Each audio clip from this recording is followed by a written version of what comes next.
"Do you have any pizza left from yesterday, sir?" Behind the counter, an employee in a gray apron glanced down at her. "What did you say?" he asked. Annie swallowed. "I was wondering," she said shyly, "if maybe you have any pizza left from yesterday." The employee leaned against the counter and sighed. "If you want pizza," he said plainly, "you take money out and buy it." He tapped the glass case.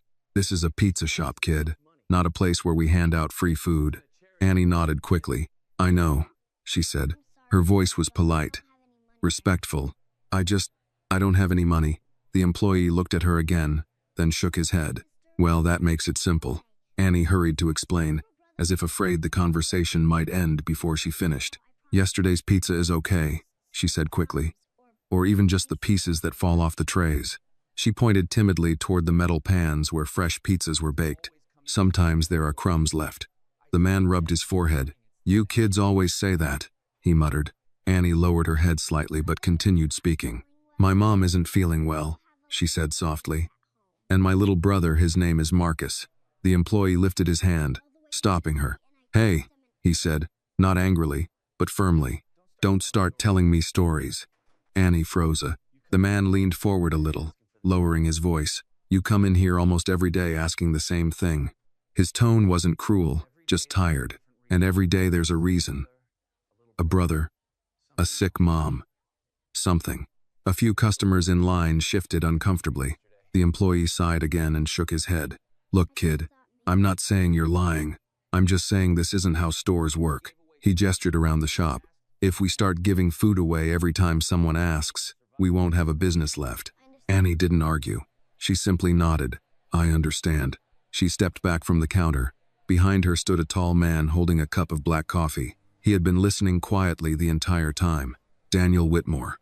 He was the founder of Whitmore Pizza, the very company whose logo hung above the door of the shop they were standing in. Daniel rarely visited his restaurants anymore. His days were usually spent in conference rooms downtown, surrounded by executives and financial reports. But that morning he had stopped at this South Side location unexpectedly, and now he stood in line, watching a little girl ask for crumbs. Annie spoke once more, quietly. "It's okay," she said. Her voice carried no anger, only acceptance. "I'll come back another day." She turned slowly, preparing to leave. Behind her, Daniel felt something stir inside his chest. It wasn't a feeling he welcomed. Pity was something he had trained himself to ignore years ago. His father had once told him something Daniel never forgot. "No one gives you anything in this world," the old man used to say. "If you want something, you take it." Daniel Whitmore had built an empire believing exactly that. But watching the small girl standing quietly in front of the counter made that belief feel incomplete. Before he realized he was moving, Daniel stepped forward. "Give her a pizza." The employee turned. "Sir." Daniel placed a folded bill on the counter. "Actually," he said calmly, "give her two." The employee blinked. Then he recognized the man standing in front of him. "Oh, Mr. Whitmore, I didn't realize." "That's fine," Daniel said quietly. He nodded toward Annie. "Just make sure she gets something warm." The employee quickly grabbed a pizza box and slid a fresh pie from the warming rack. Steam rose from the slices as he closed the lid and set the box on the counter. Annie looked up slowly. Daniel crouched slightly so their eyes were level. "You asked for yesterday's pizza," he said gently, "but today's will taste better." Annie hesitated before taking the box. "Thank you, sir." Her voice was sincere, but careful, like someone who had learned that kindness sometimes disappeared as quickly as it appeared. Daniel expected her to open the box immediately. Instead, Annie lifted the lid just long enough to look at the slices inside. Then she closed it again, carefully. She slid the pizza box into the worn backpack on her shoulders. Daniel frowned slightly. "You're not going to eat?" Annie shook her head. "It's for my mom." She paused. "And Marcus." Something inside Daniel shifted again. He watched as Annie walked toward the door. For a moment, Daniel didn't move. Then the older cashier beside the oven leaned over and spoke quietly. "That girl comes in here every week." Daniel turned. "She does?" The man nodded. "Always asking for yesterday's pizza." He shrugged. "Never eats it here." Daniel glanced toward the window. Outside, Annie's small figure moved slowly down the sidewalk. Something about that little girl standing there asking for crumbs had reached into a memory he had buried long ago. Without another word, he placed his untouched coffee on the counter. Then he pushed open the door and stepped outside. The cold wind hit him immediately. Down the street, Annie was already several steps ahead, and for reasons he could not yet explain. The billionaire began walking after her. Annie walked quickly once she stepped outside the pizza shop. Daniel Whitmore followed her from a distance. He told himself he was only making sure she got home safely. That was the explanation he preferred. But if he was honest, he knew something else had already begun pulling him forward. Annie never once looked behind her. Daniel stayed half a block away, walking slowly so the distance between them never disappeared.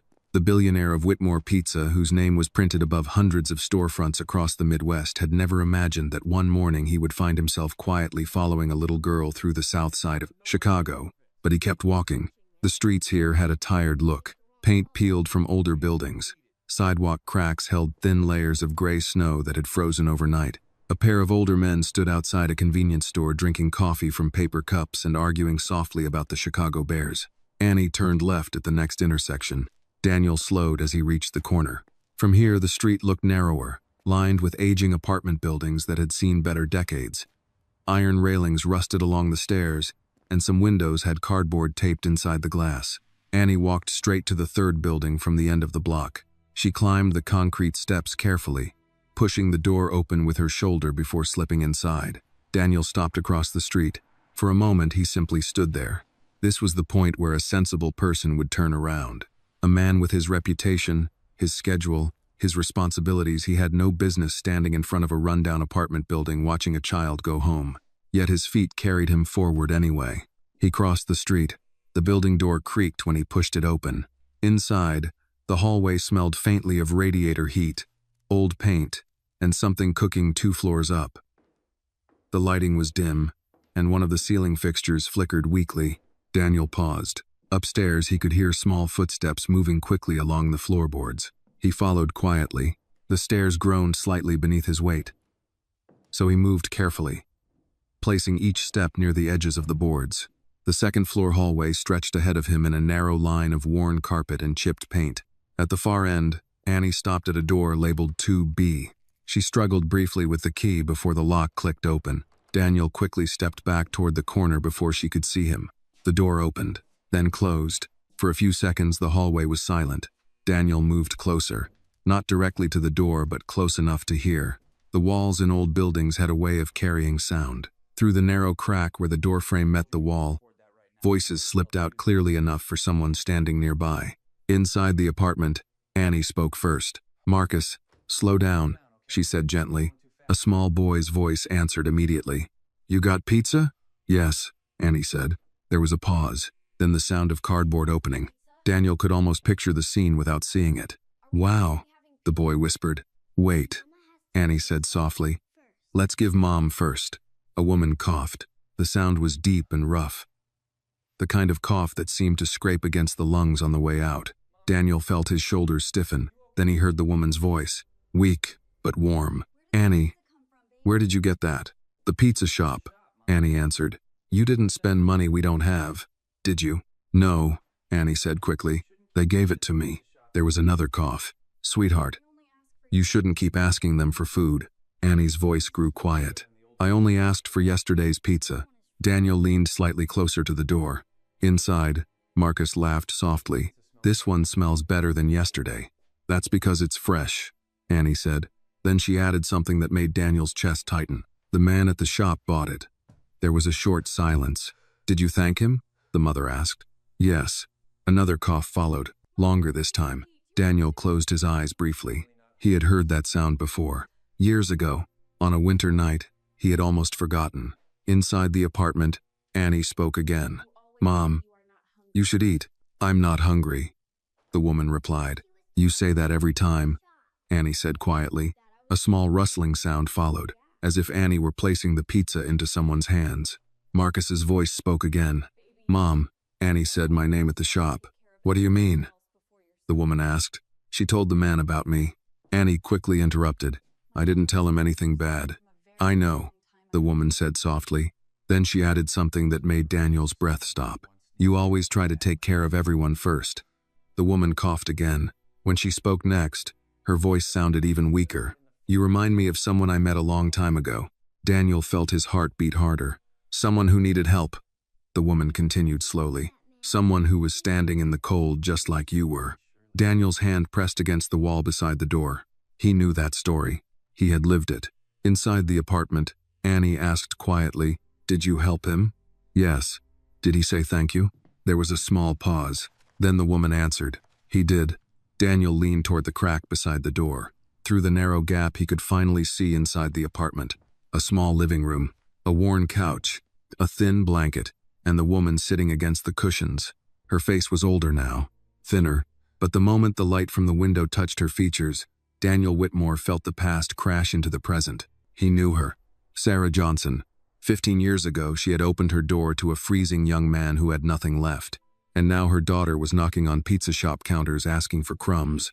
If this story touched your heart, please take a moment to like this video. Tell us in the comments where you are watching from, because we love seeing how far these stories travel. And if you believe kindness still matters in this world, subscribe to the channel and join us for more stories that remind us what humanity really looks like. Daniel stepped back from the door slowly. The hallway light flickered again above his head.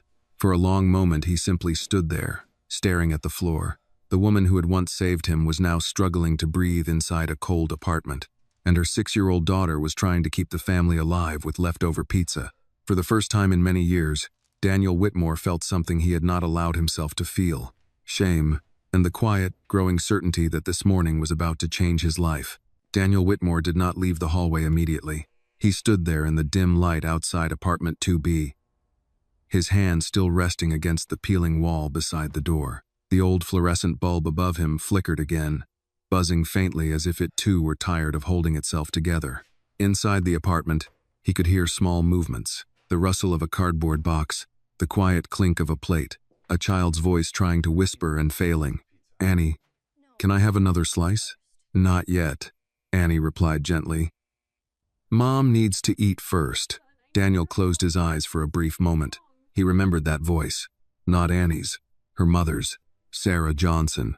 15 years ago, the voice had been stronger, younger, confident in the calm way of someone used to helping others before helping herself. He remembered the night clearly now.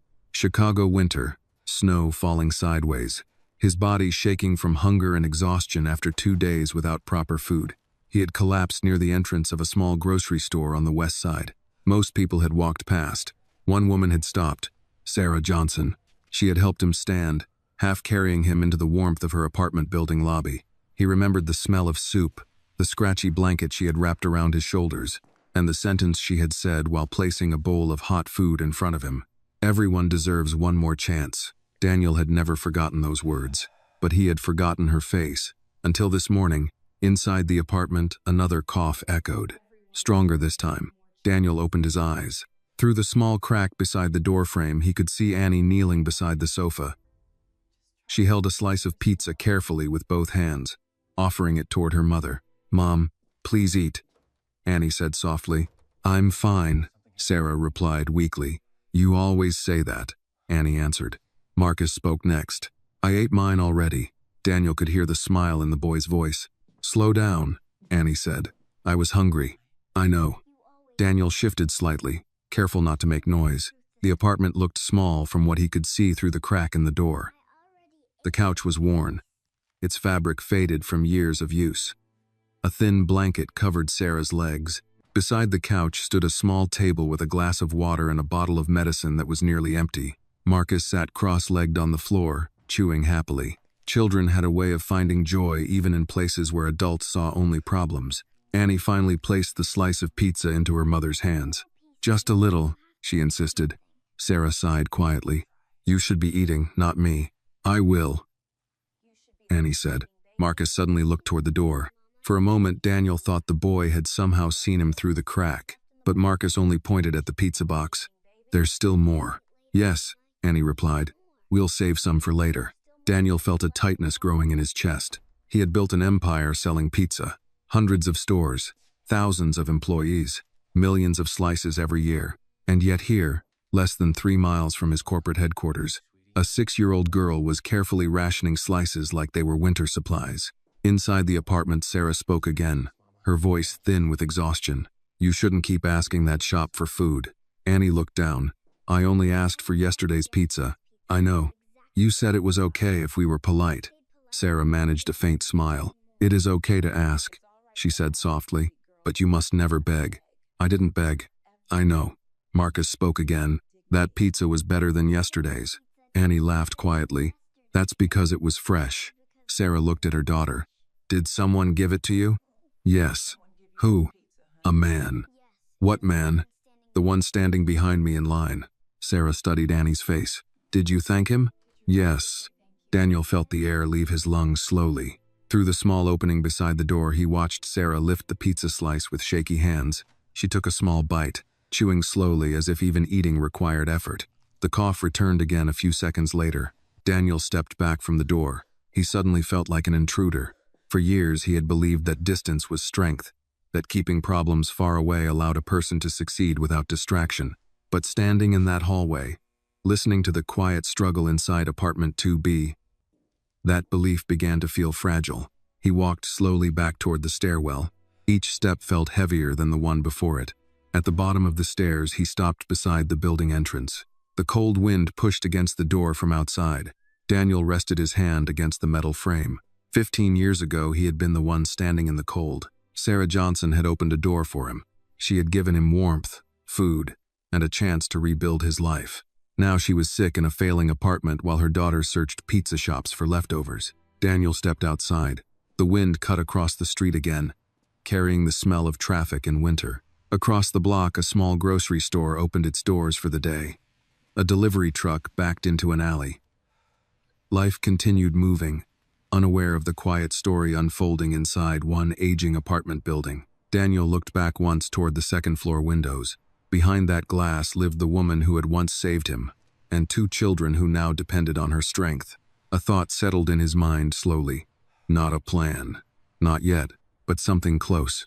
He reached into his coat pocket and pulled out his phone. For a long moment he stared at the screen without dialing, because for the first time in many years, Daniel Whitmore understood something clearly. Money had built his success, but gratitude might decide what kind of man he became next. Daniel Whitmore did not drive back downtown that morning.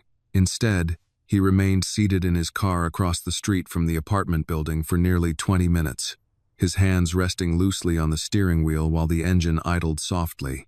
The heater hummed, pushing warm air through the vents, but he barely noticed it. His eyes stayed on the building. Second floor, left window, apartment 2B. Through the thin curtains, he could see movement occasionally, shadows shifting across the pale fabric when Annie passed through the small living room. Daniel had spent most of his adult life making decisions quickly.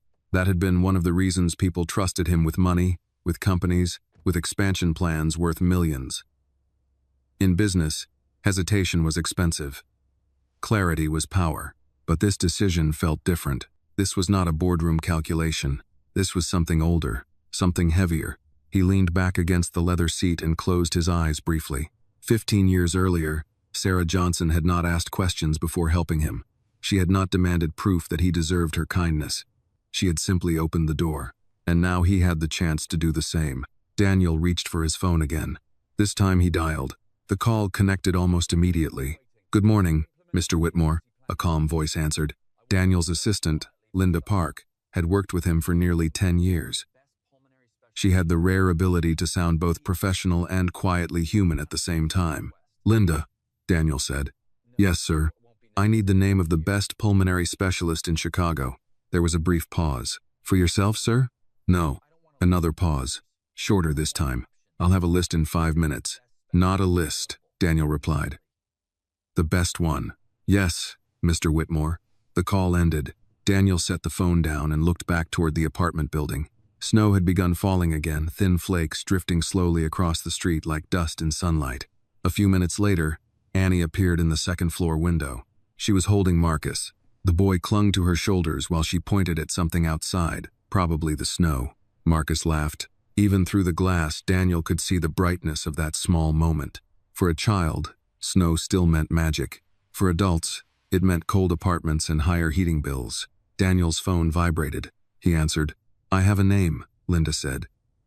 "Dr. Henry Caldwell, Northwestern Memorial, head of pulmonary medicine. Is he working today?" "Yes. Call his office," Daniel said. "Tell him I need him to see someone." Linda hesitated. Is this a private matter? Yes, I'll arrange it. Daniel ended the call. He stepped out of the car. The wind caught his coat immediately, tugging at the fabric as he crossed the street toward the building entrance. This time he did not hesitate. The hallway smelled the same as before, radiator heat and old plaster. He climbed the stairs slowly. When he reached the second floor, he stopped outside apartment 2B. For a moment he listened again. Inside, he could hear Marcus laughing and Annie speaking quietly to him. Then the cough returned, longer this time. Daniel lifted his hand and knocked. The sound was gentle but clear. Inside the apartment, everything went quiet. Footsteps approached. The door opened halfway. Annie stood there. For a second, she simply stared at him. Recognition spread slowly across her face. "You're the man from the pizza shop," she said. Daniel nodded. "Good morning, Annie." She looked surprised that he knew her name. "You followed me?" Her voice carried no accusation, only curiosity. Daniel smiled faintly. "I wanted to make sure you got home safely." Annie considered that explanation carefully, the way children do when deciding whether adults are telling the truth. Before she could answer, Sarah's voice came from inside the apartment. "Annie? Who is it?" Annie stepped aside slightly. "It's the man from the pizza shop." There was a short silence. Then Sarah spoke again. "Please, let him come in." Daniel entered the apartment. The room was small but clean. A narrow couch stood against one wall, a second-hand coffee table in front of it. The kitchen area consisted of a single counter, a sink, and a small stove that looked older than Annie. Marcus watched Daniel cautiously from the floor. Daniel crouched slightly. "Marcus, right?" The boy nodded slowly. Daniel smiled. "I'm Daniel." Marcus studied him for another moment, then returned to playing with the pizza box lid. Daniel turned toward the couch. Sarah Johnson sat upright now, though the effort clearly cost her. The blanket had slipped from her shoulders slightly, and her breathing sounded strained. Up close, the years were visible in her face, but Daniel still recognized her. She studied him carefully. Then her eyes widened. For a moment she said nothing. Then she spoke his name quietly. "Daniel?" He nodded. Sarah leaned back slightly, almost in disbelief. "You made it," she said softly. The exact same words she had spoken 15 years earlier when he woke up in her apartment. Daniel felt something tighten in his chest. "Because of you," he replied. Annie looked between them in confusion. "You know each other?" Sarah smiled faintly. "A long time ago," she said, her voice thin but warm. Marcus looked up again. "Mom, are we in trouble?" Sarah laughed weakly. "No, sweetheart." Daniel stepped closer. "You helped me once," he said gently. "Now it's my turn." Sarah shook her head slowly. "You don't owe me anything." Daniel glanced toward Annie and Marcus. "I think I do." He pulled a chair closer to the couch. "First," he said calmly, "we're getting you to a doctor." Sarah opened her mouth to protest. Daniel raised a hand slightly. "The best one in the city." For the first time since entering the apartment, Marcus grinned. "Doctors give stickers." Annie looked at Daniel carefully. "Will it cost a lot?" Daniel met her eyes. "Not for you." Outside the window, snow continued falling quietly across Chicago. Inside the small apartment, something had begun to change, and for the first time in many years, Daniel Whitmore felt certain he was finally repaying a debt that had waited far too long. Sarah Johnson agreed to the doctor only after Annie asked her twice. That was the part Daniel noticed most. Not the fear in Sarah's eyes when he mentioned a hospital. Not the instinctive pride that made her want to refuse help she clearly needed. It was the way her resistance softened the moment Annie touched her arm and said, very quietly, "Please, Mom." That one word carried more force than any argument Daniel could have made. "All right," Sarah said at last, though the answer came out with a cough at the end. "All right." Annie let out a breath she had clearly been holding in for days. Marcus, still seated on the floor with the pizza box lid in his lap, looked up and smiled as though all difficult decisions could be solved that simply. "Do I get to come too?" he asked. Sarah managed a small smile. "You always come too." Daniel took out his phone and texted Linda Park one line. "Need a car here now. Also winter coats for 2 children." The reply came almost instantly. On it, he slipped the phone back into his coat and looked around the apartment again, this time more carefully. The place was even smaller up close than it had seemed through the cracked hallway door. The radiator beneath the window looked old enough to belong in a museum. And though it hissed faintly, It clearly wasn't doing much.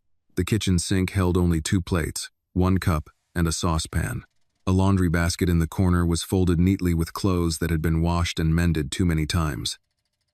On the windowsill sat a jar with pencils, 2 crayons, and a single artificial flower faded by sunlight. Everything in the room said the same thing. Someone had been trying very hard to hold a life together with almost nothing.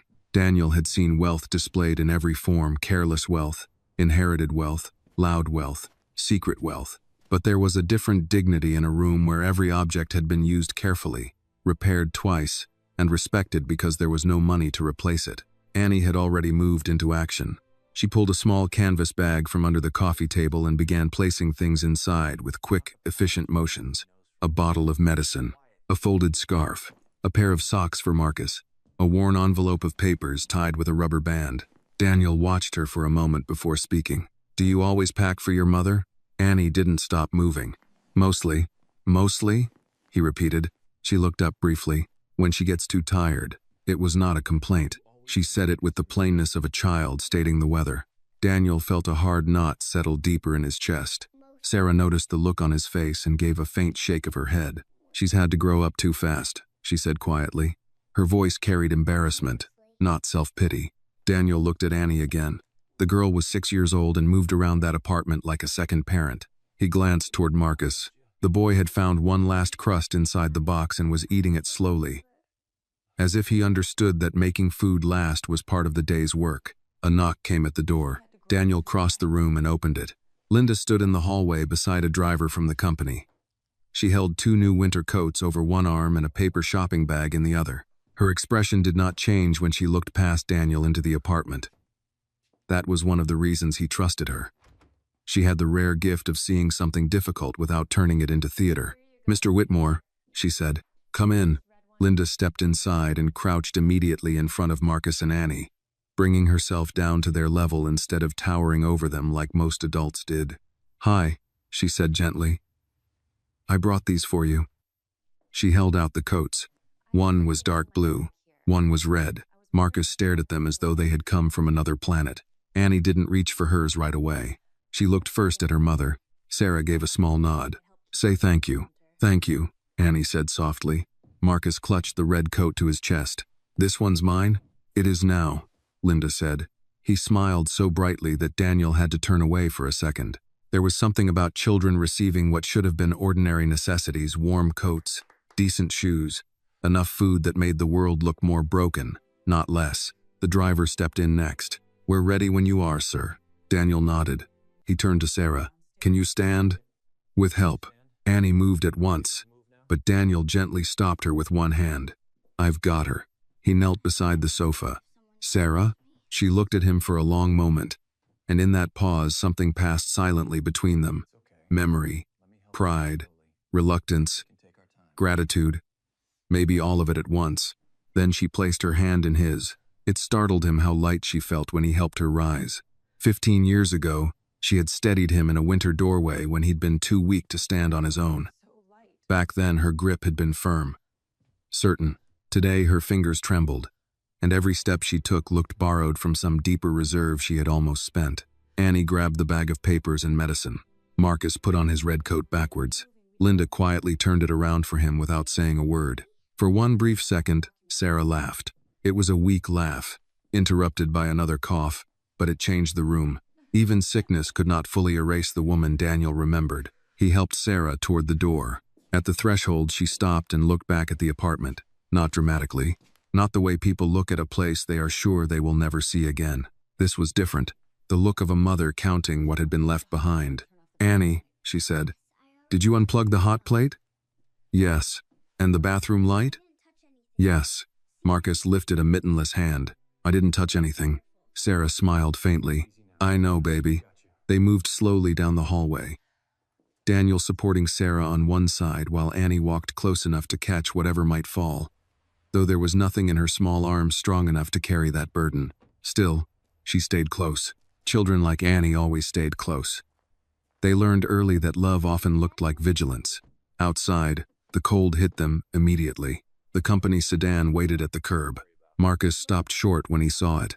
"Is that a limo?" Daniel almost smiled. "No, he said. Just a car. Marcus looked unconvinced. The driver opened the rear door. Linda guided Annie and Marcus inside first. Daniel helped Sarah lower herself carefully onto the seat, then got in beside her. As the car pulled away from the curb, Annie turned and looked back at the apartment building through the rear window. Daniel noticed that. "Did you forget something?" he asked. She shook her head. "No." "Then what are you looking at?" Annie took a moment before answering.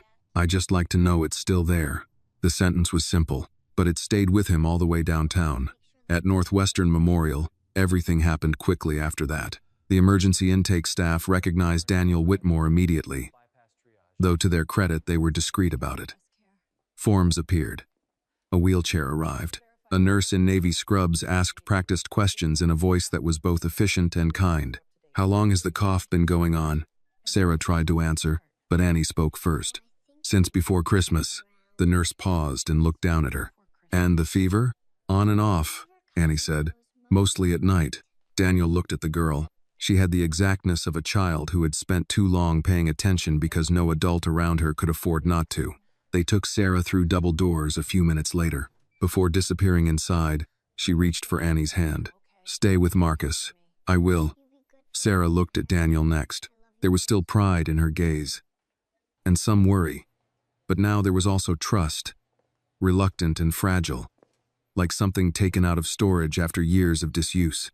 "Thank you," she said. Daniel shook his head once. "You don't owe me that." But she had already been wheeled away. Annie stood still for several seconds after the doors closed. Marcus tugged on her sleeve. "When's Mom coming back?" Annie swallowed. "Soon." It was the kind of answer children gave one another when the truth was too large to hold. Daniel looked at the two of them, one in a red coat too new for him to stop touching, the other standing straight-backed with fear hidden under responsibility, and understood with uncomfortable clarity that this morning had already crossed a line. He was no longer helping strangers. He was stepping into a debt, and somewhere deep inside, a voice he had ignored for years began to whisper that perhaps debt and gratitude were not weaknesses at all. Hospitals have a way of slowing time. In the waiting area outside the pulmonary unit at Northwestern Memorial, the clock on the wall seemed to move differently than clocks anywhere else in the city. Every minute felt longer. Every sound carried farther. Daniel Whitmore sat in a chair near the window, his coat folded beside him. The winter sunlight filtered through the glass, pale and quiet against the polished floor. Across from him, Annie sat beside Marcus. Marcus had discovered that the hospital chairs rolled slightly if you pushed them with your feet. For several minutes he entertained himself by sliding forward and back in tiny movements. "Marcus," Annie said gently. "Don't do that." He stopped, then 2 seconds later tried again. "Marcus." "Okay." Daniel almost smiled. Children adapted to waiting in ways adults never quite learned. A nurse passed through the hallway pushing a cart of supplies. Another family sat several chairs away, speaking quietly in Spanish. A television mounted near the ceiling played muted news footage about traffic on the Kennedy Expressway. Normal city life. But inside the double doors where Sarah had been taken, the world had narrowed to test results and medical decisions. Annie's hands rested quietly in her lap. Daniel noticed that she wasn't fidgeting the way most children her age would. She simply watched the doors. "How long have you been taking care of your mom?" he asked gently. Annie looked at him. "A long time." How long is a long time? She thought about that. "Since last winter." "What happened last winter?" "She got sick." The words were calm, matter of fact. Daniel nodded slowly. "And before that?" "She worked at the grocery store." "Did you like that job?" Annie gave a small shrug. She was tired a lot. Marcus leaned toward Daniel suddenly. "Mom used to bring home cookies." Daniel raised an eyebrow. "Free cookies?" Marcus shook his head. "Broken ones." That made Daniel smile for real. Annie nodded. "The bakery sent the broken ones to the store." Marcus leaned back proudly. They still tasted good. A few seconds later he added, very seriously, "Better sometimes." Annie looked back toward the hospital doors. "Mom said we shouldn't waste food." Daniel heard the echo of Sarah's voice in that sentence. A nurse approached them. "Are you Mr. Whitmore?" "Yes. Dr. Caldwell will speak with you now." Daniel stood. He looked at Annie. "Stay here with Marcus." She nodded immediately. "We will." The nurse guided him down the hallway and through the double doors into a quieter section of the hospital. Dr. Henry Caldwell waited near a glass office overlooking the winter skyline. He was in his early 60s, tall, with silver hair and the steady posture of someone who had spent decades delivering both good and bad news. "Mr. Whitmore," he said, extending his hand. Daniel shook it. "How is she?" Dr. Caldwell motioned toward the office. "Let's sit." They stepped inside. Daniel remained standing. The doctor studied him for a moment before speaking. "Your friend is very sick." Daniel didn't flinch. "What are we dealing with?" Dr. Caldwell folded his hands. "Severe pneumonia complicated by untreated lung infection." "How long?" "Months. Possibly longer." Daniel exhaled slowly. "Can you treat it?" "Yes." The doctor paused. "But treatment will not be simple." Daniel waited. "She's malnourished, exhausted. Her immune system has been under strain for too long. Recovery will take time and proper care." Daniel nodded. "Then we'll give her both."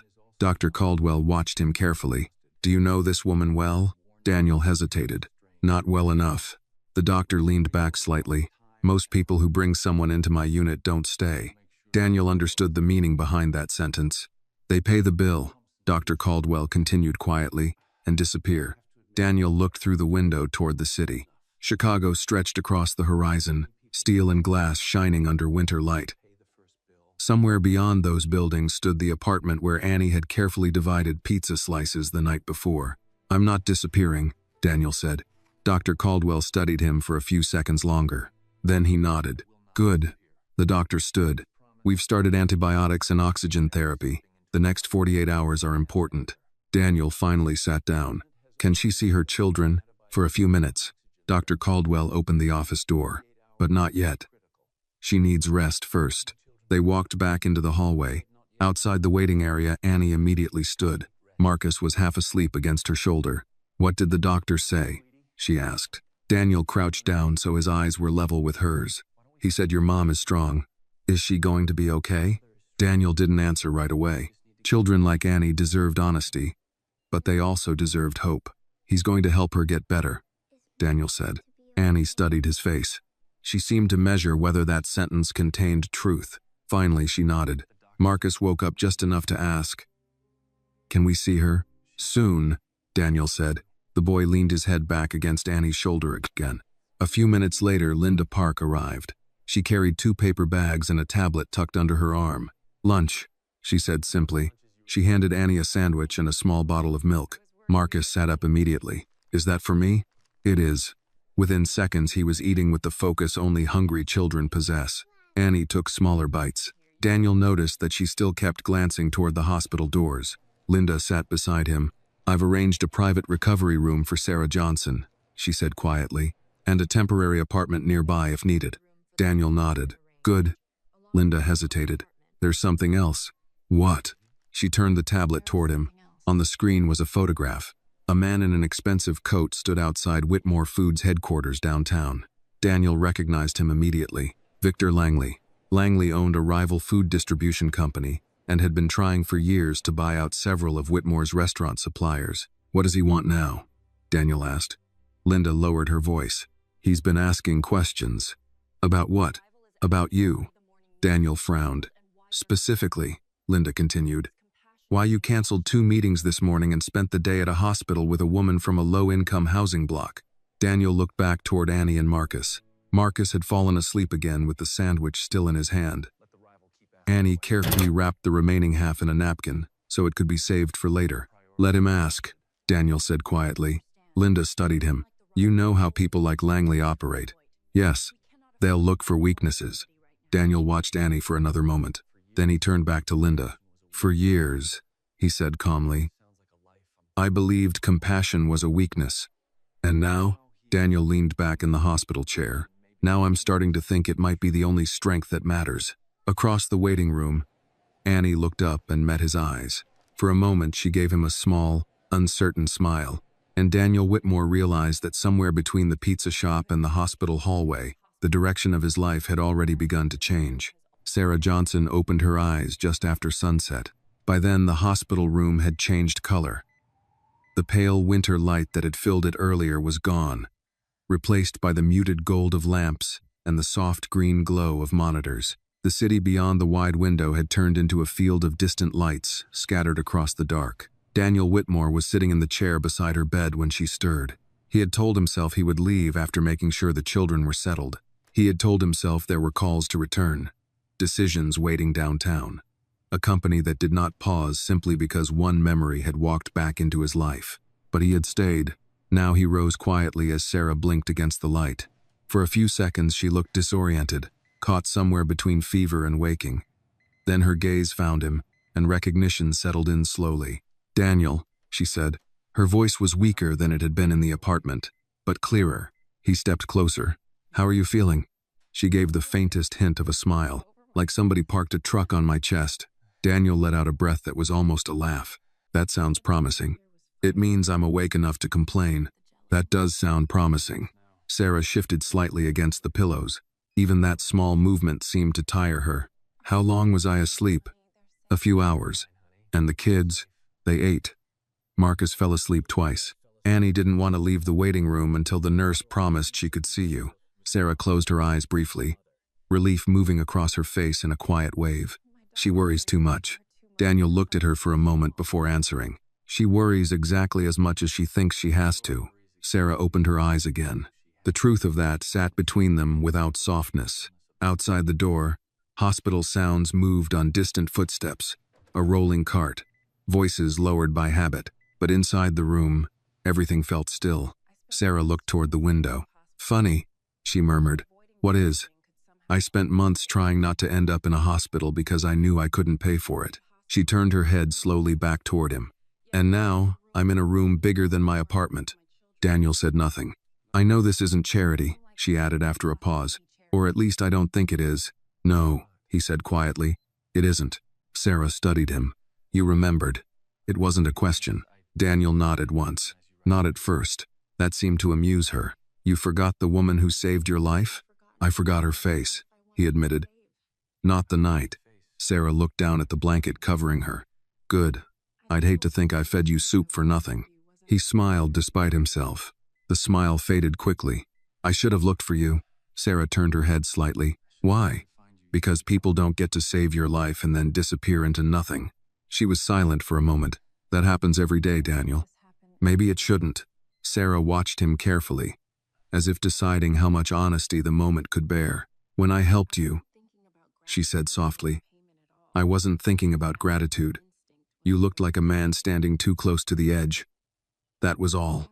He remembered that, too.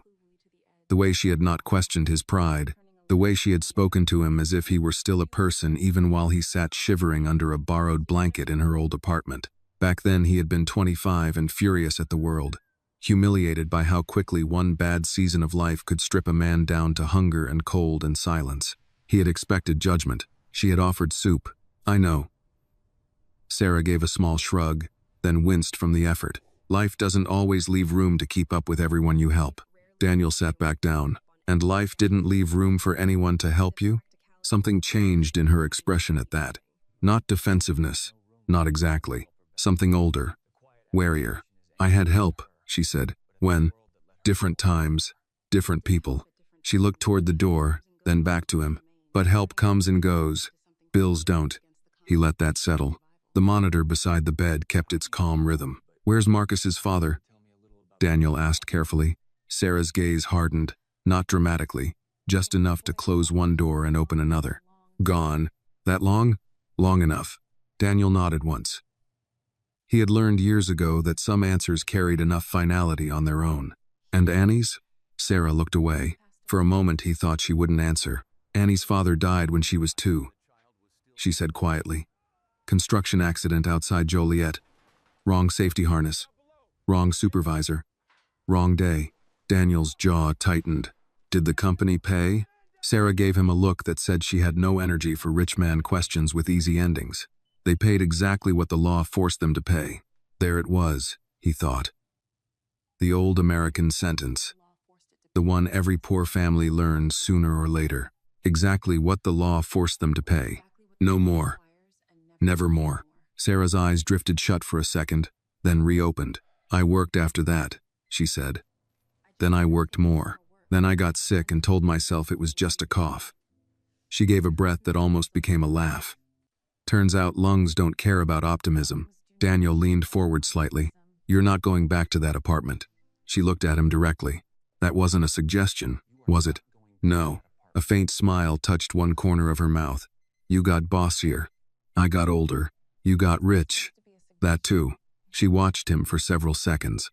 Then, very softly, she asked, why now? He knew what she meant. Not why the hospital. Not why the room. Why this level of attention? Why this insistence? Why her? Daniel looked at his hands before answering. They rested on his knees, steady now, though that was not how he felt. For years, he said, I told myself that success meant never needing anyone, never depending, never looking back. Sarah listened without interrupting. This morning I heard your daughter asking for leftover pizza. His voice lowered. Then I followed her home and listened through your door, like a man with no manners at all. That drew the slightest laugh from her. Annie always did bring people to the truth faster than they planned. He nodded. I heard the way she spoke to Marcus, the way she spoke to you. He looked up. And I realized something I should have understood a long time ago. What? That the world I built has room for profit, efficiency, growth, strategy. He exhaled slowly. But it has not made enough room for grace. Sarah was quiet for a long time after that. When she finally spoke, her voice was almost a whisper. Grace is expensive. Daniel thought of boardrooms, investors, rivals like Victor Langley, men who would call compassion a liability while billing their cruelty as realism. Yes, he said, I'm beginning to see that. A soft knock came at the door. A nurse stepped inside with Annie and Marcus just behind her. The children stopped the instant they saw their mother awake. Mom? Annie's voice broke on the word. Sarah held out one hand. Annie crossed the room quickly but carefully, as if afraid too much speed might somehow undo the miracle of finding her mother sitting up. Marcus followed at once, climbing onto the edge of the bed with the confident entitlement only small boys possess until the nurse gently redirected him to the chair. Sarah touched Annie's cheek. I'm okay. Annie nodded, but her eyes filled anyway. You scared me. I know. Marcus looked at the monitor. What's that number? It means I'm still here, Sarah said. He seemed satisfied with that and settled against Daniel's leg without asking permission. Exhausted enough to forget caution, Daniel glanced down at the boy, then back at Sarah. She was looking at him over Annie's bent head. There was gratitude in her expression now, yes, but also something else. Recognition, not of the man he had been, of the man he might still choose to become. The hospital room became quieter after visiting hours. By 9 in the evening, most of the lights in the hallway had dimmed, and the steady rhythm of machines replaced the daytime movement of nurses and carts. Outside the wide window, Chicago glowed with winter traffic and distant office towers still lit from late meetings. Inside the room, Marcus had fallen asleep in the reclining chair beside the bed. His red coat had become a blanket, half slipped across his legs. Annie sat near the foot of the bed with a book the nurse had brought from the pediatric waiting shelf. She turned each page carefully, though Daniel suspected she was not really reading. Sarah slept again. The medication had finally quieted the cough that had shaken her lungs all afternoon. Daniel stood near the window with a paper cup of coffee that had already gone cold. Linda Park entered quietly a few minutes later, closing the door behind her. I arranged the apartment, she said in a low voice. Daniel turned slightly. Where? 3 blocks from here. Furnished. 2 bedrooms. That was fast. Linda gave the smallest shrug. Chicago real estate moves faster when your name is on the paperwork. Daniel nodded. Good. Linda glanced toward the bed where Sarah slept. How bad? Serious, Daniel said. But treatable? Yes. Linda exhaled slowly. That's something. Across the room, Annie lifted her head. Is Mom okay? Daniel walked over and crouched beside her chair. She's resting, he said. That's part of getting better. Annie looked relieved, but only a little. Children like Annie didn't trust easy reassurances. They had learned too early that adults often said, everything is fine when it clearly wasn't. Can we stay here tonight? She asked. Daniel looked toward Linda briefly, then back at Annie. Yes. Marcus stirred slightly in the chair but didn't wake. Annie closed her book and set it carefully on the small table. Thank you, she said. Daniel studied her face for a moment. You don't have to thank me every time. Yes, I do. Why? Because Mom says people stop helping when they feel invisible. Daniel leaned back slightly on his heels. That's a very serious idea for someone your age. Annie shrugged. Mom says I listen too much. Linda smiled faintly from across the room. She might be right. For several minutes, the room remained quiet again. Marcus snored softly in the chair. The city lights outside the window flickered across the glass. Finally, Annie spoke again. Mr. Whitmore? Daniel looked at her. You can call me Daniel. She nodded but didn't repeat the name. Instead, she asked the question that had clearly been waiting. Why are you helping us? Daniel expected that question. Children eventually asked it. They wanted the rule explained, the balance of the world clarified. Adults sometimes asked it too, but with suspicion instead of curiosity. Daniel rested one arm on the back of the chair. Your mom helped me once, he said. Annie looked toward the bed. When? A long time ago. Marcus stirred again, half awake. Did she give you pizza? Daniel smiled. No. Then what? Something better. Marcus blinked slowly. What's better than pizza? Daniel thought about that. Hope, he said. Marcus seemed unsure about that answer but accepted it for now and drifted back to sleep. Annie remained quiet. Then she asked, Are you rich? Linda coughed softly in the corner. Daniel almost laughed. Yes. How rich? Linda covered her mouth, trying not to react. Daniel leaned closer to Annie. Rich enough that buying pizza is not a big problem. Annie nodded slowly. That's good. Why? Because Marcus likes pizza a lot. Daniel glanced at the sleeping boy. I noticed. A soft knock came at the door. The nurse stepped in. Mrs. Johnson is waking up again, she said gently. Annie stood immediately. Can I see her? For a few minutes. Annie walked carefully to the bedside. Sarah opened her eyes slowly. When she saw Annie standing there, she smiled, though the smile was tired. You should be asleep, she said. So should you. Sarah reached for her hand. You're taking care of Marcus? Yes. And yourself? Yes. Sarah looked over Annie's shoulder toward Daniel. I see he's still here. Daniel stepped closer. I promised the doctor I wouldn't let your children stage a hospital revolt. Sarah gave a faint laugh that turned into a soft cough. Annie squeezed her hand gently. Easy. Sarah looked at her daughter with quiet amazement. You sound like a nurse. I practiced. Daniel watched the moment without speaking. Something about the way Annie held her mother's hand, careful, steady, protective, reminded him again how thin the distance was between childhood and responsibility in families like this. Sarah noticed his expression. You see it now, she said softly. See what? How she's been living. Daniel nodded once. Yes. Sarah closed her eyes briefly. I tried to shield them. You did. But you can't shield children from everything. No, Daniel said quietly. The nurse checked the monitor and adjusted the blanket. Only a few minutes more, she said. Annie leaned forward slightly. Mom? Yes. When we leave the hospital, where are we going? Sarah looked at Daniel. He answered before she could. Somewhere warm. Annie's eyebrows lifted. Warmer than our apartment? Yes. Does it have heat? Daniel smiled gently. Yes. Annie nodded as though that alone made the future manageable. Marcus suddenly woke with a loud snort. Did I miss dinner? The room broke into soft laughter. Even Sarah. Outside the hospital window, the snow had begun falling again across Chicago. Inside the room, something quiet but important had begun to take root. Not charity, not obligation, something steadier. The beginning of a family choosing one another. The next morning, Daniel Whitmore walked into a board meeting with hospital coffee still on his breath and almost no sleep in his system. The conference room on the 32nd floor of Whitmore Foods overlooked downtown Chicago in clean, expensive lines, glass, steel, winter sky.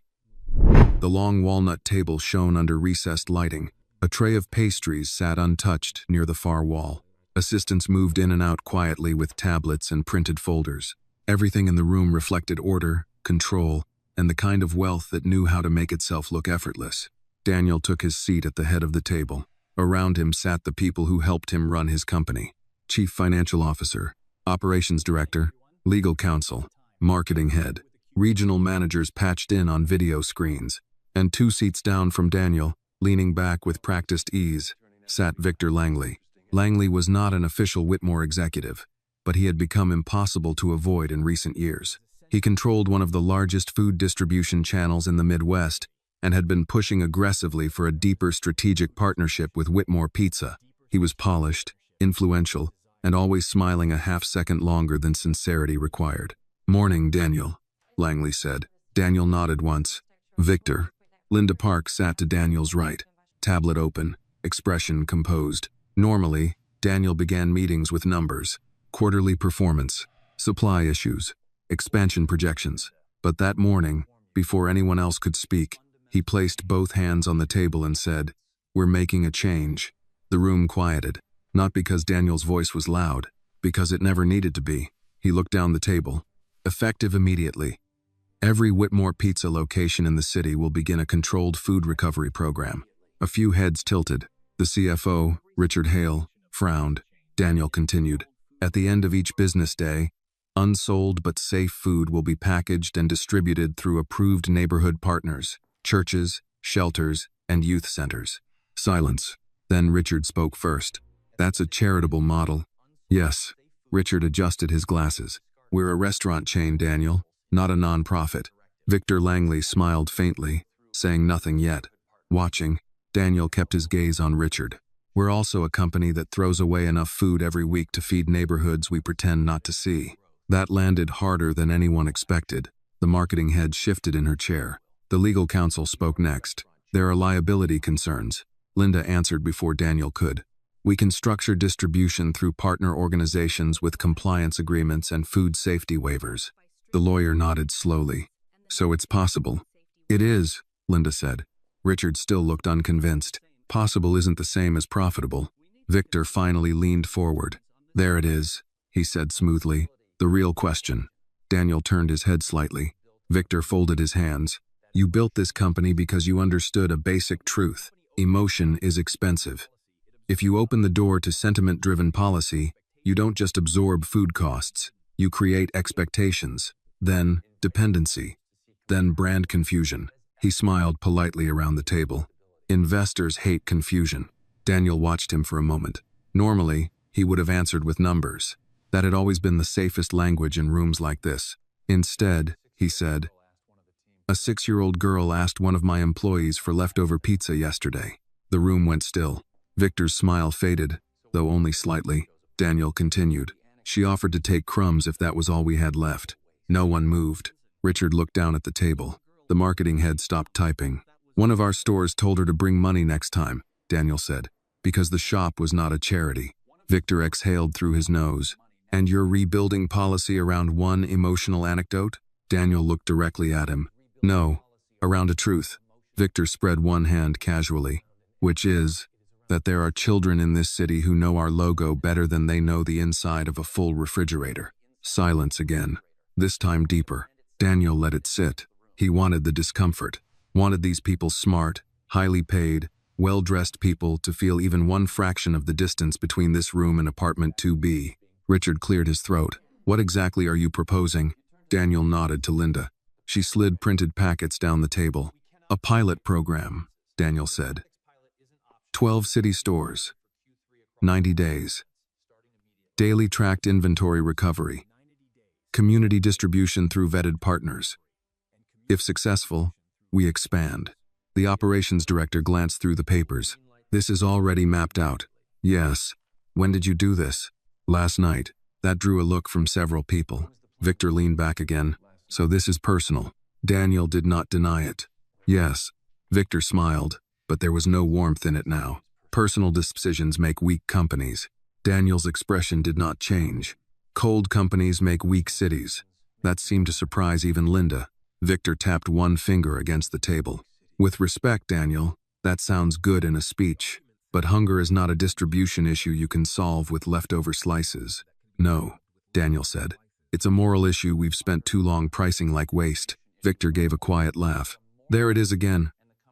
Morality. Always a dangerous word in business."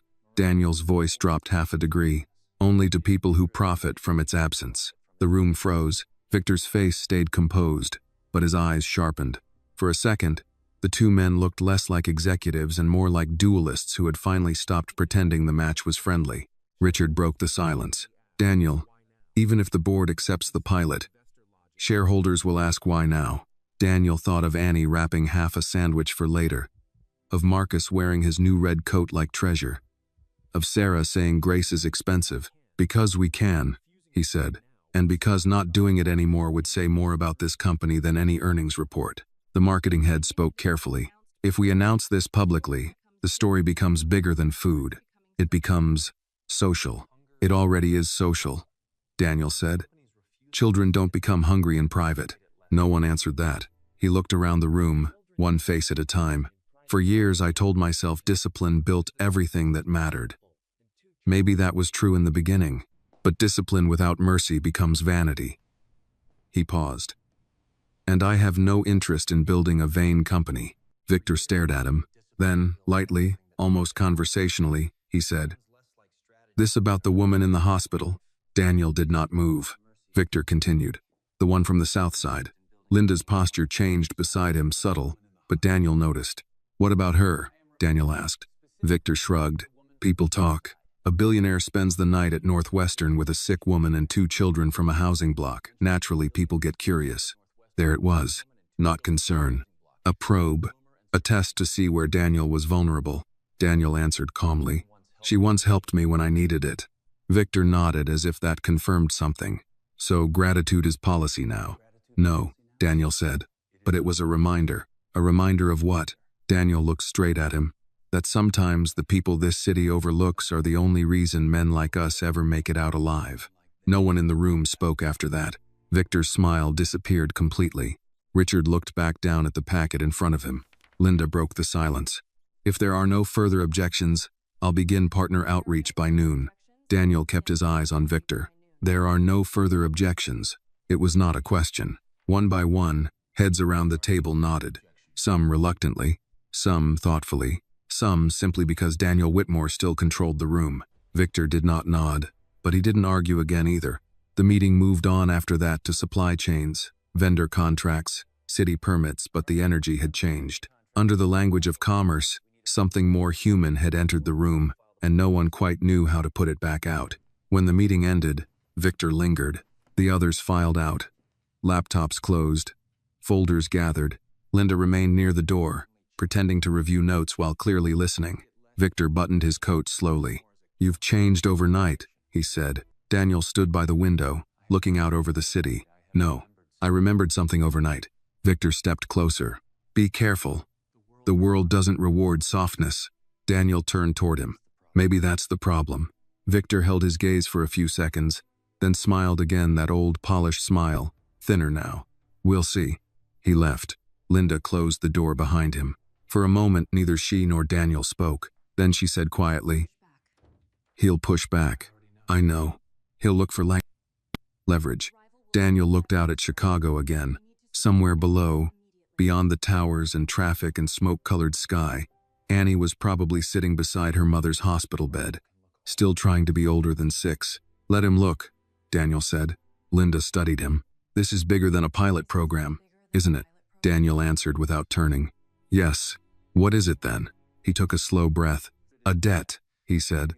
"And maybe the first honest thing I've done with this company in years." By the time Daniel Whitmore returned to Northwestern Memorial that evening, the snow had stopped and Chicago had settled into the gray calm that followed a long winter storm. The hospital lobby was quieter than it had been that morning. The rush of visitors had faded into the slower rhythm of evening nurses and tired families waiting under dimmed lights. Daniel stepped out of the elevator on the pulmonary floor and walked toward Sarah's room. He could hear Marcus before he reached the door. And then the dragon fell into the lava. Annie's voice answered calmly, "That's not how the story goes." "It is if the dragon is bad." Daniel paused outside the door for a second, listening. There was laughter inside, real laughter. He pushed the door open gently. Marcus sat cross-legged on the floor beside the hospital bed, using folded napkins as pretend mountains. Annie was perched on the edge of the chair, reading from a children's book Linda had brought earlier. Sarah rested against the pillows, watching them. She looked tired, but different from the day before. Color had returned faintly to her cheeks. When Annie noticed Daniel, she lowered the book. "You're back." Marcus spun around. "Did you bring pizza?" Daniel lifted a small paper bag. "Close." Marcus scrambled to his feet. Inside were 3 grilled cheese sandwiches from the hospital cafe. Marcus inspected them carefully. These are not pizza. That's true. But they're good. They're very good. Marcus accepted this logic and immediately took the largest one.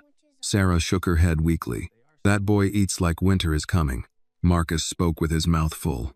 It always is. Even Sarah laughed at that. Daniel set the remaining sandwiches on the tray beside Annie. You eat too, he told her.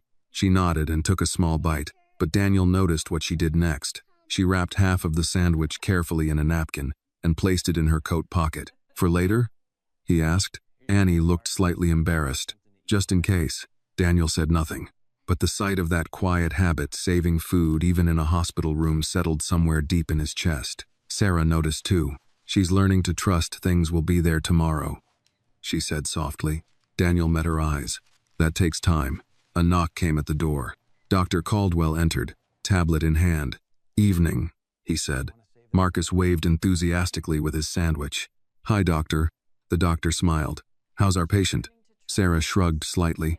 Breathing still hurts. That's normal. He checked the monitor beside the bed. The antibiotics are working. Daniel leaned forward slightly. That's good news. It is, Caldwell said. But recovery will take patience. Sarah looked down at her hands. Patience I can manage. Dr. Caldwell studied her for a moment. I'd like you here for several more days. She nodded. Whatever it takes. The doctor turned toward Daniel. Walk with me for a moment. Daniel followed him into the hallway. The door closed softly behind them. Caldwell leaned against the wall. She's stronger than I expected. That's good. Yes, the doctor said. But strength has limits when someone has carried everything alone. Daniel understood the meaning immediately. The kids, he said. Yes. Daniel glanced through the window and the door. Inside, Annie had resumed reading while Marcus pretended the sandwich wrapper was a rocket ship. They won't be alone, Daniel said. Caldwell studied him. I assumed as much. Daniel crossed his arms lightly. Doctor, can I ask something? Of course. What happens after she leaves here? Caldwell didn't answer right away. She'll need weeks of recovery, proper food, warm housing, regular treatment. Daniel nodded. All of that is already arranged. The doctor raised an eyebrow. I had a feeling. Daniel hesitated. There's something else. What? Daniel took a breath. I want to help them long term. Caldwell watched him carefully. Out of gratitude? Yes. And Daniel thought about Annie's careful voice asking if the new place had heat, and because I think they deserve stability. The doctor nodded slowly. That's not the same thing. No, and that difference matters. Daniel looked back through the door again. Do you think Sarah will accept help? Caldwell smiled slightly. She's proud. I noticed. But she's also a mother. The doctor gestured toward the room. When recovery becomes about those 2 children, pride usually learns how to bend. Daniel nodded quietly. Inside the room, Marcus suddenly pressed his face against the glass window in the door. He waved both hands. Daniel waved back. Caldwell chuckled softly. You've already crossed a line with them, you know. Daniel frowned slightly. What line? The one between kindness and responsibility. Daniel leaned against the wall. I think that line disappeared yesterday. The doctor gave a thoughtful nod. Well, he said, pushing away from the wall. In my experience, the best families are rarely the ones people plan. They returned to the room.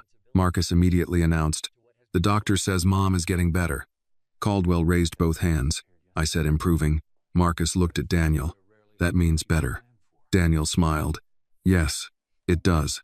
Sarah watched the scene quietly. When the doctor left, she looked at Daniel again.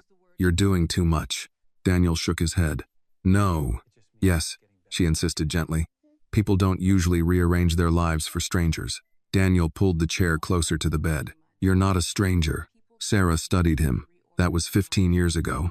Daniel nodded. And it still counted. She looked at Annie and Marcus. They count more. Exactly. For a moment, neither of them spoke. Then Sarah said something very quietly. I'm afraid of what happens when this moment ends. Daniel leaned forward. It won't.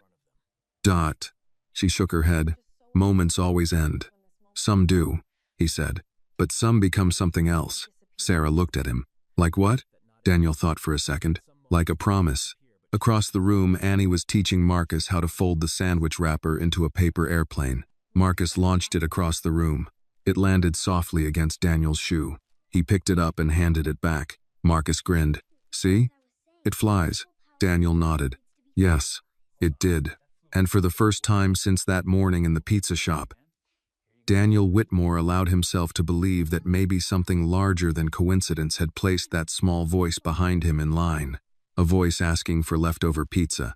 A voice that had quietly begun changing everything. 3 days later, Sarah Johnson left the hospital in a wheelchair with a wool blanket over her knees and a kind of disbelief on her face she could not quite hide. The morning was cold but bright. Sunlight spilled across the hospital entrance in pale winter bands, catching on the glass doors and the slush melting near the curb. Nurses moved around them with practiced smiles. A volunteer pushed another patient toward a waiting taxi. Somewhere nearby, a radio at the reception desk played an old Sam Cooke song softly enough to sound like memory. Marcus had been talking since breakfast. Does the new place have a couch? Yes, Daniel said. Does it have a TV? Yes. Does it have stairs? No. Marcus looked disappointed for exactly 2 seconds. Does it have snacks? Linda Park, standing beside the car with a clipboard in hand, answered before Daniel could. Yes. Marcus's entire face lit up. That's the best house. Annie said nothing. She walked beside the wheelchair with one hand lightly resting on her mother's shoulder. Not because the chair needed guidance, but because Annie herself did. Daniel had noticed that about her. Marcus ran toward comfort. Annie approached it slowly, like something that might vanish if she trusted it too fast. Sarah looked up at Daniel as they reached the car. You really arranged all this. It was not surprise so much as quiet exhaustion meeting evidence too large to dismiss. Yes, he said. You didn't have to. I know. The driver opened the rear door. Daniel and Linda helped Sarah in carefully. Annie climbed in beside her. Marcus slid in after them, already asking whether the apartment had windows that opened and if there would be real cereal there or just the kind in bags. Daniel got into the front seat. As the car moved away from the hospital, Sarah turned her head and looked back once through the rear window. The movement was small, almost private. Daniel saw it anyway. Do you want to go back? He asked. No, she said. Then, after a pause, I just haven't left a place in a while without worrying what waits on the other side. The city passed around them in winter grays and browns. Downtown glass towers gave way to older brick blocks, then to a quieter neighborhood near Lincoln Park where the sidewalks were cleaner and the trees, though bare, were trimmed. The apartment Daniel had arranged sat on the 3rd floor of a modest red brick building with a pharmacy on the corner and a diner across the street that had likely served the same breakfast for 40 years. When they pulled up, Marcus pressed both palms to the window. This is where rich people live? Linda smiled faintly. Not rich people, just warm people. Marcus accepted that answer. Inside, the apartment smelled faintly of fresh paint and lemon cleaner. The place was not extravagant. Daniel had not wanted extravagance. He had wanted safety without spectacle. 2 bedrooms, a kitchen with working appliances, new blankets, a dining table, a couch deep enough for real rest. On the counter sat grocery bags Linda had arranged that morning. Soup, bread, fruit, eggs, milk, cereal, crackers, tea. Marcus walked in first and stopped in the middle of the living room as if entering church. Whoa. Annie came in more slowly. She looked at the couch, the curtains, the kitchen light, the radiator under the window. Then she asked the only question that mattered to her. Does the heat stay on? Daniel nodded. All the time. Annie stood very still for a second, and though her face did not change much, something in her shoulders loosened. Sarah lowered herself carefully onto the couch. For several moments she said nothing at all. She just sat there with one hand against the cushion, testing its reality. This is too much, she murmured. No, Daniel said quietly. This is enough. Marcus had already discovered the pantry. There are 3 boxes of macaroni. Linda, still by the door, made a note on her clipboard. I'll add more. Sarah shook her head, overwhelmed. You don't have to keep doing this. Linda answered gently. Actually, I do. He signs my checks. That pulled the first real smile from Sarah since leaving the hospital. For a little while, the apartment filled with ordinary sounds. Cabinet doors opening. Water running in the kitchen. Marcus asking if he could have 1 apple now and maybe another later. Annie folding the hospital blanket before anyone could stop her. Sarah trying twice to stand on her own and being firmly told by both Daniel and Annie to sit back down. It felt, Daniel thought, like the beginning of something fragile and important. Then his phone buzzed. He glanced at the screen. Victor Langley. Daniel let it ring once, twice, then answered. "What is it?" Victor's voice came smooth and composed. "I hear you've gone domestic." Daniel walked toward the window, lowering his voice. "I'm busy." "Yes," Victor said. "So I've heard. New apartment, hospital bills, charitable programs. Very moving." Daniel looked out over the street below where an older couple in heavy coats were waiting to cross at the light. "Get to the point." "The point," Victor said, "is that investors are asking questions. Your board is nervous, and people have started telling a story." Daniel said nothing. Victor continued. "A billionaire saves a struggling family from the South Side after discovering the mother once helped him." Beautiful headline. The kind that makes reporters curious about whether compassion is strategy now. Daniel's voice cooled. "If you're threatening me, do it clearly." Victor laughed softly. "Not threatening, advising. Emotional visibility creates risk." Daniel turned from the window and looked across the room.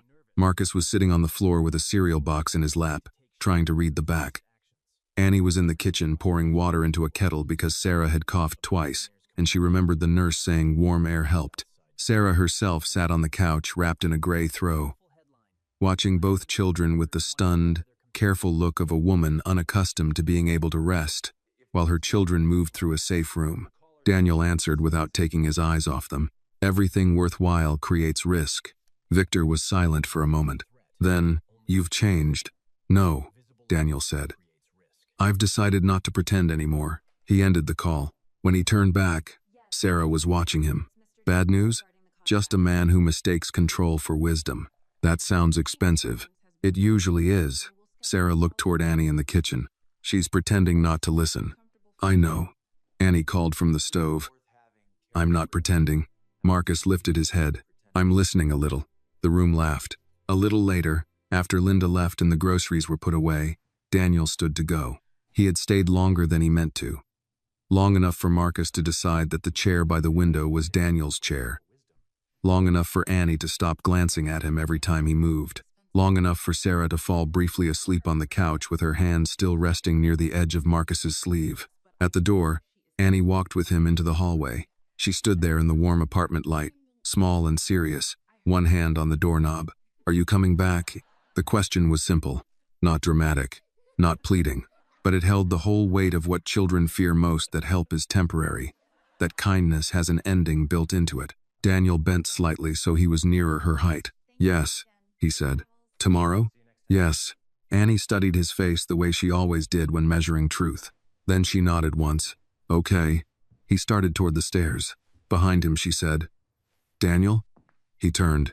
"Thank you for not making us feel like a problem." For a moment, the hallway seemed very quiet. Daniel looked at the child in the doorway, the warm apartment behind her, the life that only a few days ago had depended on crumbs and caution. "You were never the problem," he said. He left her with that, and as he walked down the stairs and out into the sharp evening air, Daniel Whitmore understood that the real test of a man's character was not whether he could rise from hardship. It was whether, after rising, he remembered to reach back. 7 months later, the stone bench outside Whitmore Pizza on Clark Street had a small brass plaque fixed to its side. Most people walking past never noticed it. It was simple, just one line. "For the day a small voice reminded us what hunger really sounds like." Autumn sunlight filtered through the trees along the sidewalk, scattering gold leaves across the pavement. Chicago had softened after summer. The wind was cooler now, but not yet cruel the way winter would eventually become. Inside the restaurant, the afternoon crowd was steady. Families, construction workers, office employees grabbing late lunches, and near the front counter, Annie Johnson stood on a small stool beside the register. She was 7 now. Her hair was tied back in a careful braid she had learned to do herself. She wore a red sweater that Sarah insisted made her look official, though Annie claimed it was simply warm. Marcus sat in a booth nearby with a comic book and a slice of pizza that had already lost most of its cheese to enthusiastic eating. On the wall behind the counter hung a framed photograph. It showed 2 old yellow rubber gloves, the kind used for washing dishes and scrubbing floors. Beneath the photo was another small plaque. hands that worked before anyone noticed. Customers often asked about it, and Annie always answered the same way. They remind us that people who work quietly are still important. That had become part of the story now. Not the whole story, but the beginning. Across the restaurant, Daniel Whitmore stood near the window talking with the store manager. His suit jacket hung over one arm, tie loosened slightly. The past several months had changed the rhythm of his life in ways even his closest executives had not expected. The food recovery program had expanded from 12 stores to nearly every Whitmore pizza location in the Midwest. Every night, surplus food moved quietly into shelters, churches, and community kitchens. The numbers surprised even the accountants. Thousands of meals each week. Food that used to become trash now became dinner. At first, investors had worried. Victor Langley had certainly warned them. But something unexpected happened. Customers noticed. Communities noticed. And slowly, the company's reputation changed. Not louder, not more profitable in obvious ways, but stronger. Stronger in the quiet way that trust builds when people believe you are not pretending anymore. Victor Langley still operated his distribution empire across the city. He still competed aggressively. But he had stopped making public comments about Whitmore's sentimental policies. Because the truth was simple. The program worked. Daniel finished speaking with the manager and walked toward the counter. Annie saw him first. "You're late." Daniel checked his watch. 3 minutes. "That's late." Marcus looked up from his booth. "Did you bring anything?" Daniel placed a small paper bag on the counter. Marcus ran over. Inside were 2 chocolate chip cookies. "Victory," Marcus announced. Sarah appeared from the back kitchen, wiping her hands on a towel. She moved slowly still, but the cough had almost disappeared now. The months of treatment, proper food, and rest had given her back something she thought she might never recover again. Energy, life. She leaned against the counter. "You're spoiling him." Marcus shook his head with great seriousness. "I'm being supported." Daniel laughed. Sarah studied him quietly. "You've been busy. Company stuff. Saving the city one pizza at a time? Something like that." Sarah folded her arms. "You know you didn't have to keep coming here every afternoon." Daniel glanced around the restaurant. Employees moved through the kitchen. Customers talked at tables. Annie rang up a man buying 2 slices and a soda with calm concentration. "Yes," Daniel said.